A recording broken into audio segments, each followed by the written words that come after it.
के लाली बछड़वा हो, लिपई सीता जी दुआर जी। अंगना लिपत सीता गईली ओसरवा हो, पिछवा से भइले पुकारे जी। घुंघटा के ओट से चितवाई जब सीता जी, नैहर के नौआ ठाकुर जी, नैहर के नौआ ठाकुर ठाड़े जी। आवऊ भैया पलंग चढ़ी बैठो, पिया न ठंडा जुड़े पानी जी। मछिया ही बैठी है सासू कौशल्या रानी, सुनाहू बहू अरज हमारे जी। की तोहरा है भैया से भतीजवा हो, की तोहरा सगे बहनोए जी। नाही मोरा है सासू भैया से भतीजवा हो, नाही मोरा सग बहनोई जी। ए तो आहन सासू नैहर के नौआ ठाकुर, लागे मोरा सग ननदोई जी।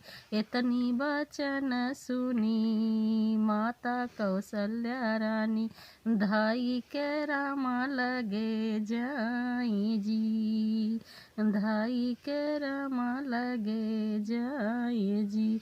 तोहरी शीतल रानी गारी हम दिहली, रखब्या की दे ब्यानी कार जी, रखब्या की दे ब्यानी कार जी। इतनी बचन जब सुने हैं प्रभु राम जी, इतनी वचन जब सुने हैं प्रभु राम जी। ओ मैया जी से पूछैर थाई जी, मैया जी से पूछैर थाई जी। हमारी नी शीतल रानी गारी का ओ दिहली हो, कौने गुण देई हमनी कारी जी, कौने गुण हम देई निकारे जी। तोहरी ससुररिया से आम जे नौआ ठाकुर, भैले महारवा के ठाड़े जी। तोहरी शीतल रानी गारी जे दिहली हो, लागे तोहारे बहनोई जी। इतनी वचन जब सुने प्रभु राम जी, हो मन ही मन मुस्काए जी।